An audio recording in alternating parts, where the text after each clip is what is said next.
Hello and welcome to the second part of the AI workshop. This workshop will focus primarily on information, digital media and AI literacy.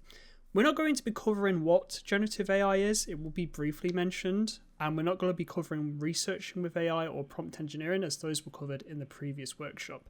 So be sure to check out the first part if you do want to learn how to use AI and some of the limitations on that. This one will be looking at more of the discrepancies in AI and some of the issues caused by it.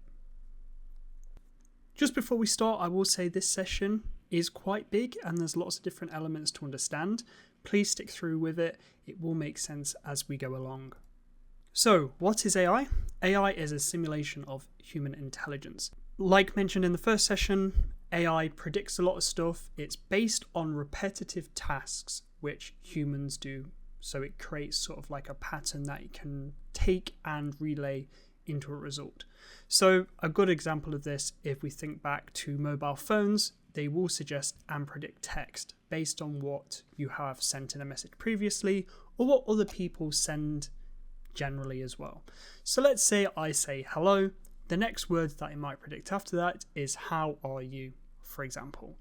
So it's just generative AI, when we think about that, it's a bigger version of that software. It's taking something that is predicting, you've given it a prompt, and it's going to predict and pull some sources together to generate an answer. Generative AI then, slightly different than traditional AI. It's looking at what we've just mentioned. It is looking at patterns, but it's pulling a lot of things together. So this will be pulling images together, it will be pulling news articles, it'll be pulling websites, pretty much anything it can get its hands on. And it will be then generating a response based on everything that is being given. Unlike a traditional AI, which processes and analyzes existing data, generative AI can produce its own data. Now, this can be a good thing and it can be a bad thing. It can potentially help you see things in a different light, but also it can generate a lot of false information as well. So we really have to understand how it's generating and picking these different types of question sets out. So just before we fully get started, I just want to ask you a few questions. Just think about these. But what could you or do you use AI for? Have you already used it? Have you played around with it? If you've watched the first workshop, hopefully you've given it a little go, even if it's just with PowerPoint. How have you used it? Why have you used it? And what problems might you face if you use the AI in a way you've used it before, or potentially in a way you've used it already? And this can be things like academic misconduct. It could be also things like having false information given to you, for example. But just take those questions and just have a think about those for a brief moment.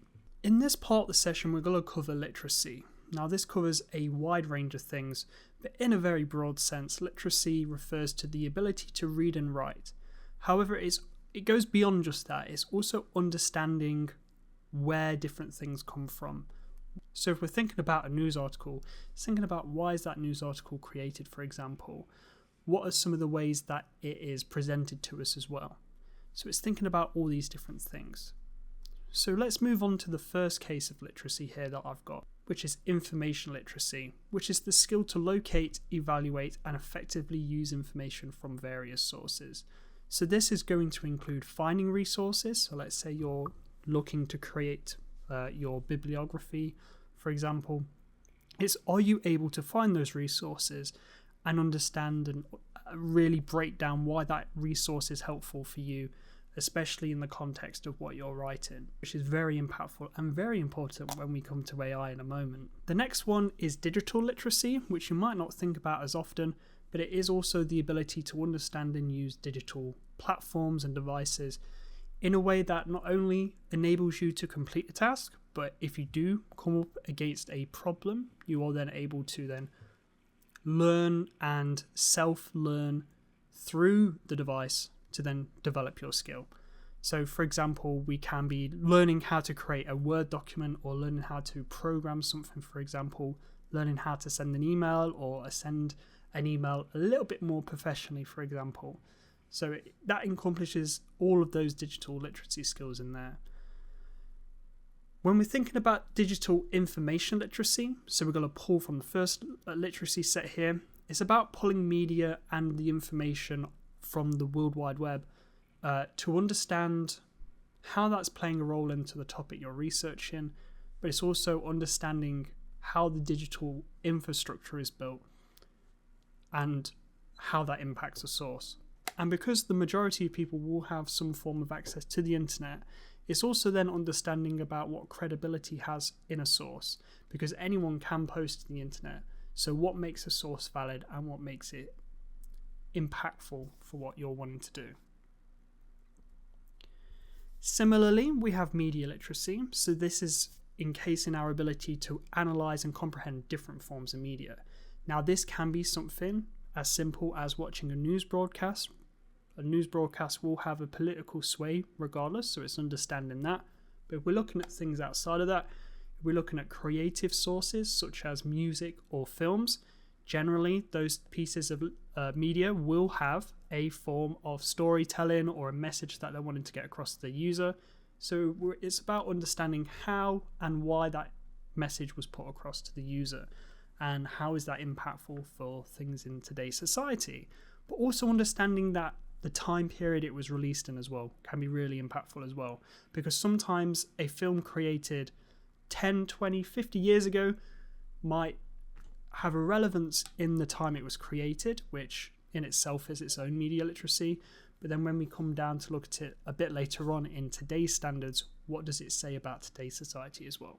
Quite a complicated thing, but it's one of those things that when you start thinking about it, you'll do history research, you'll look at things that's happening both in society today and when the media was released, and it will really help expand that context out as well. When we come down to AI literacy, if we think about everything that I've just mentioned, the biggest point that I want to get across here is understanding how to use AI, how to use it ethically, but also understanding how it works on a fundamental level. So this is, how is it pulling this information across, and will it be helpful? If we're thinking about the previous workshop, I'll just cover it here as well. Information that is sent to AI is, we say scraped, but it can be collected and it can be distributed to AIs ethically. But generally things like ChatGPT or Google Bard, or you've got your Edge AI as well, they're typically scraped from the internet, so it's looking at all search results. This is an overwhelming amount of information. There'll be lots of different types of information, so it's really hard to understand how it comes to one concrete answer that it will give you. Generally, AI will try and please you with its answer. So if you're looking to find out, what color is grass, and it says anything other than what you would assume grass would be, it's hard to look at that. So it's really understanding that while AI can be good at prompting ideas, it can be good at trying to explain something, you have to understand where those sources are coming from and be able to break it down and really digest what it's telling you, and then go away to do your own research to further expand what you're looking at. All of these skills build into your overall literacy, which is really important, because if we look at media as a whole or information as a whole, it's never as black and white as one answer is correct. So let's go back to the grass is green, for example. The grass is green when it's watered properly and it's healthy. There's no sort of disease in the ground. You've got a nice ray of sunlight that's hitting the grass, and you get this nice, lovely shade of green on your grass. But grass isn't green every day of the year. There could be droughts that set in where there's not been enough rainfall, which causes the grass to go yellow, for example. So when we're thinking about literacy as a skill, it's really important to understand what mis and disinformation is, because it really informs how we understand a source. So we're going to start with misinformation first, and misinformation is the incorrect or misleading information that is spread without the intent to deceive. Now, this can be really simple. It could be someone who's giving information out is made a mistake. They could have misinterpreted something, or they've got some out-of-date material that they're referencing from. And generally, it can spread, misinformation, such as thinking about like Chinese whispers, where one person says something, it moves on to someone else, and it slowly changes that information over time. As always, it can be quite harmful. but it can also be quite tame in a response as well. And generally, it's because someone's made a mistake somewhere, or they've not done it maliciously to spread false information. False information that is spread maliciously, however, is called disinformation.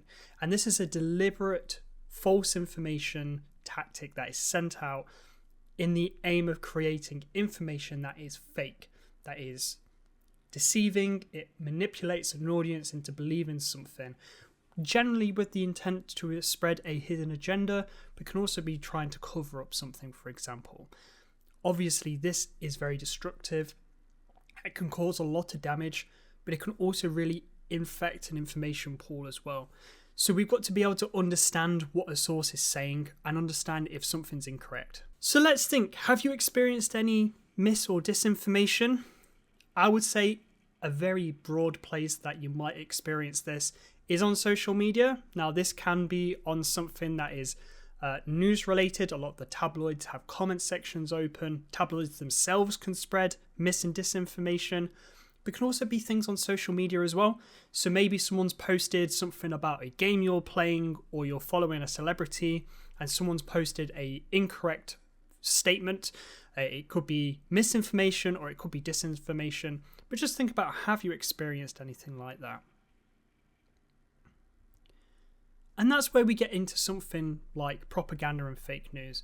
We've got to be able to understand where a source comes from and understand, is something propaganda? Can it be fake news? And like I mentioned before, especially things like social media, these things do happen, and it happens a lot. So being able to understand that is really important when we relate this back to AI in a moment. Before we do move over to AI and thinking about literacy and information in general, I do just want to mention about misinformation at university. Relying on inaccurate information for assignments and research papers can result in poor academic performance and compromise not only your research but also your educational experience as well. Believing and acting upon false information may also lead to poor decision making, affecting your personal academic choices, as well as potentially influencing your future career path. It also undermines your critical thinking skills. Critical thinking is really important because it allows you not only to think about what you're studying, but it also makes you think about everything around it as well. So if we're thinking about information, what sources are you pulling from? How are they impacting your work? What are they telling you? Who are they from? What then can you draw from those to influence and impact your own work as well? So we have to understand that sometimes information can be harmful to what we're doing. When we're thinking about disinformation, it's a lot more serious because there is an intent there to spread incorrect information. It will compromise your research, and the influences from the disinformation can be quite impactful to your educational journey as well. There's also a lot of ethical concerns with disinformation because you're promoting disinformation, which can be quite disruptive. It can spread false narratives, not only by misinforming people, but it's also eroding the trust in those that you are publishing to as well. Not only that, but it will also damage your professional and personal reputation by spreading disinformation where you can see evidence where actually the disinformation is incorrect. So when using AI in a broader context, it's really important to understand that data scraping isn't necessarily good. It can lead to accidental plagiarism just due to the fact that it's generating content based on other people's work without necessarily citing them. But with the way it's collecting data, it can also be used and tricked into believing something, which then spreads either mis or disinformation, which can be intended to cause harm to a user who's using an AI application. We've seen this with things like Tay AI, which was an AI developed for Twitter, which was easily influenced by Twitter users posting in the comments. When we're thinking about AI, it's really important to understand about intellectual property, especially when it relates to someone else's work, because they will own the patents, the copyrights and the trademarks, as well as all of the other rights to that product. And AI will necessarily skip all of those to generate something just to prove that it can do something, which obviously isn't legal and can lead to its own legal ramifications down the line. Another thing that we should be aware of is that Due to how fast AI is changing, there's a lot that's changing in the law around it, especially around copyright, but also around deepfakes, which we'll mention in a little while. There are problems with AI, especially with it stealing content, with it copying content, with it spreading mis and disinformation. So be aware of what is happening in the law. Right now, there's some big changes that can happen due to deepfakes that AI is allowing to be created fairly easily. When we are using AI and we're going to use it in an essay or into one of our assignments, we can reference it and cite it with the conversation that we've had with the AI, just to show what we've discussed with it. So we can cite these and reference these, and you can find all of these on Cite Them Right online. On this slide, you can see a Harvard style of citation. So as you can see, we've got the citation order, we've got the creator, which is generally the name of the AI, what year it was generated in, the title of work, meaning what was the conversation. We also need to have a place where we can access the transcription of the AI conversation as well.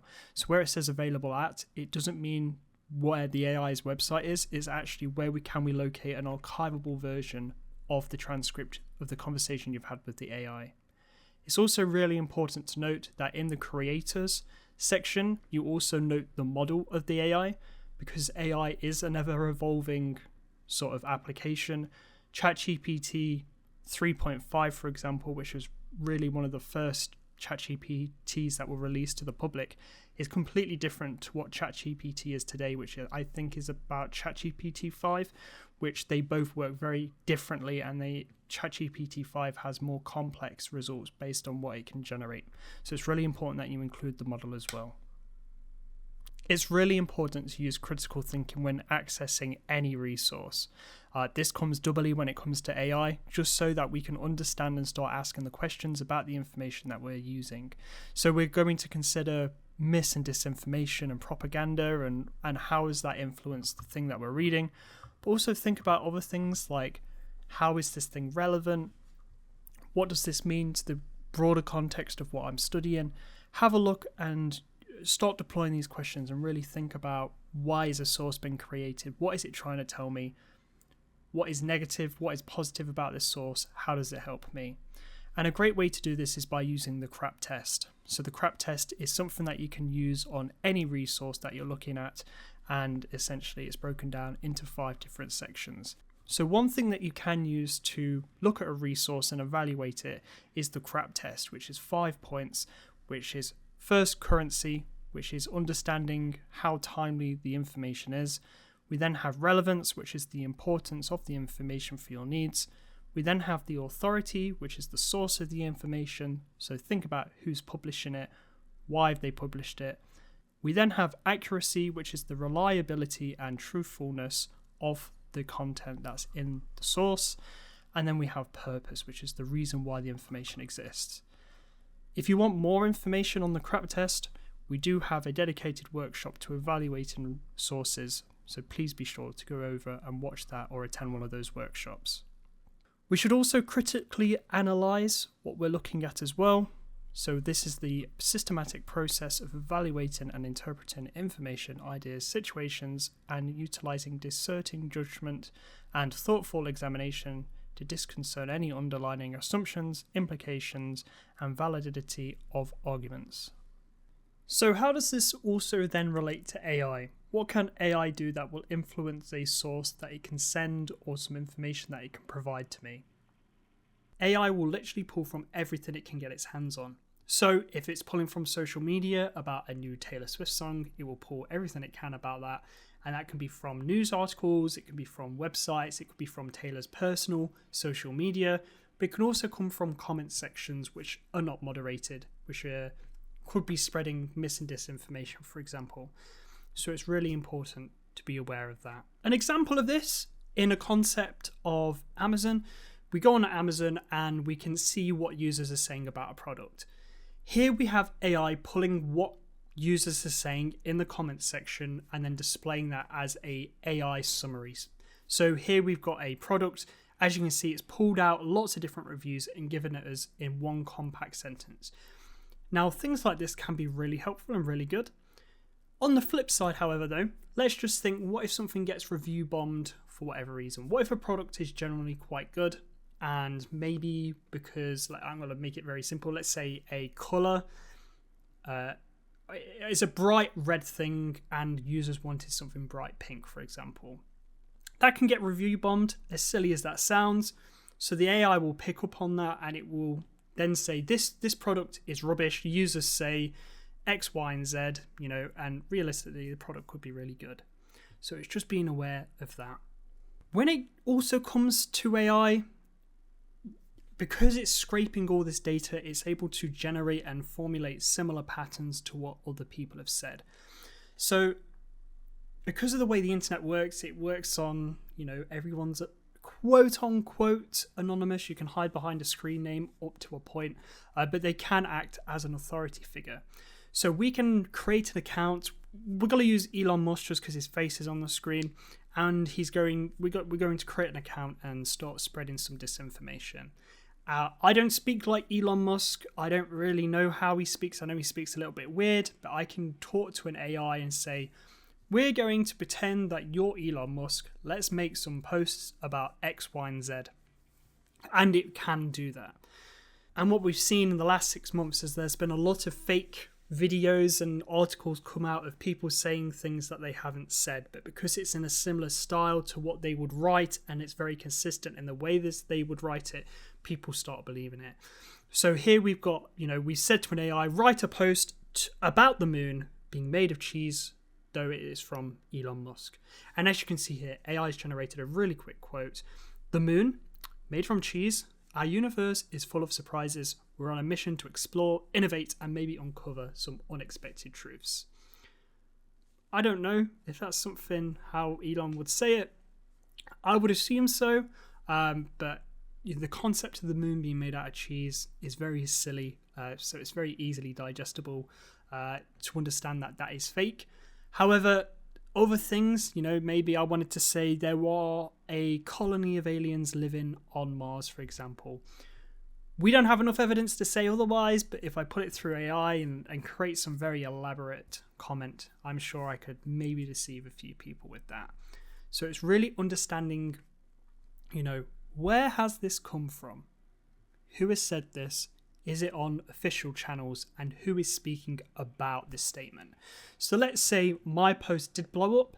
Think about and look for other people and see who's saying what around that.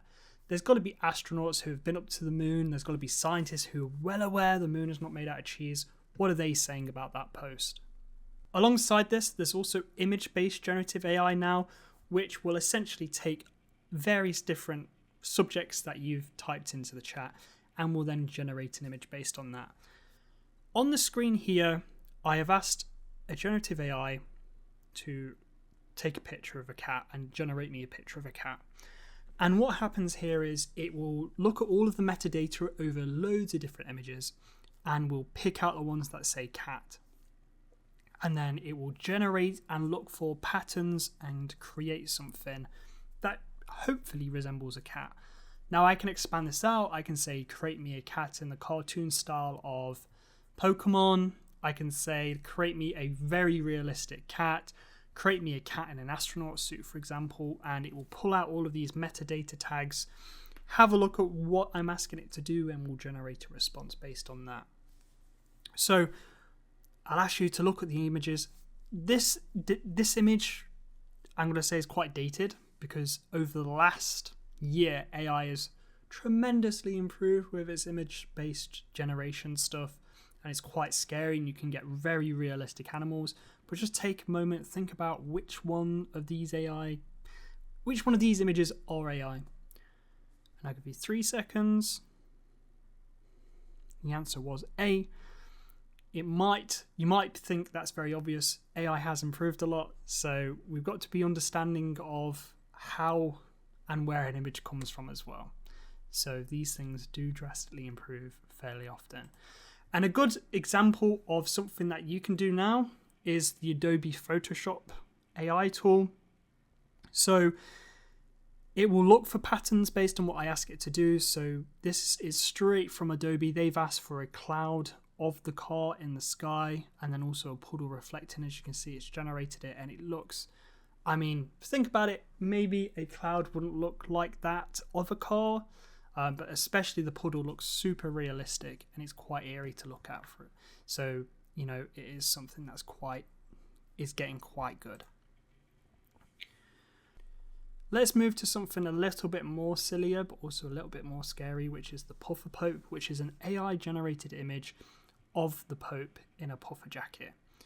As you can see, it looks super realistic, and I think if we're looking at this outside of the context of it being the Pope, let's say we had a former Prime Minister or a former President or a celebrity wearing something like this, I think it would pass unless there was a dead giveaway.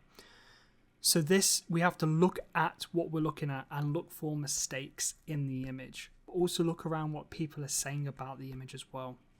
So we've got to understand sort of the context of why the image was taken, where it was taken, who took the image, because it can lead to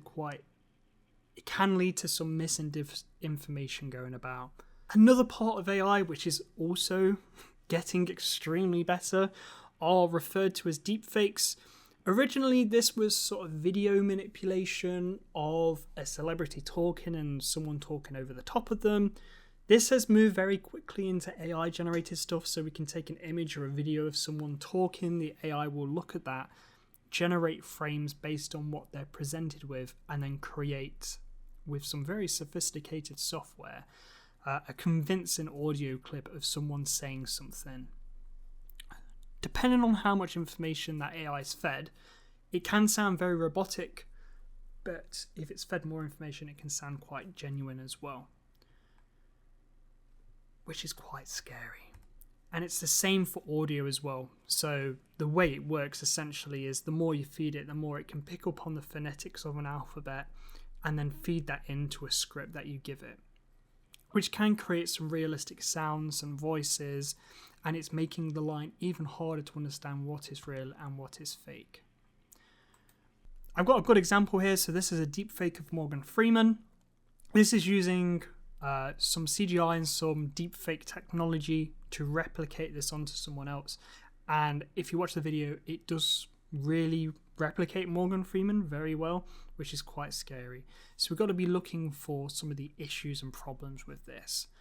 In this example, it's extremely hard to do, but in a lot of scams, what we'll see is it will use someone very not famous, and some of the big issues is that as I'm talking, hopefully you can hear it, I'm not AI, but I have inflections and my voice goes higher or lower depending on what I'm saying. I can also speed up, I can slow down quite a bit too. AI generally has one pace of how everything's said. It will only have one tone, so it can't really easily get excited, it can't really easily get depressed. It will always have just one emotion. A really good thing to do so you can start picking these things out is going onto YouTube and looking at some AI deepfakes. It's a really great way just to start picking up on these things. When we're looking at things like images, let's look at some problems to spot. This one's a very good example just because of how blatant it is. If we look at this image, there's quite a few problems, and these are some of the key areas to look at. AI really struggles with a multitude of things, which are hands, fingers, anything sort of that nature, toes. It can really struggle in because they're quite hard things for the AI to replicate. Also look for how the light falls on someone as well. In this image itself, the light looks like it's being taken from the media, so you've got a flash. However, around it, the flash doesn't wrap all the way around the car. It does have shadows on where shadows wouldn't fall, for example. Also think about, would that actually happen? If you were being arrested, would you have your arms out like that, for example?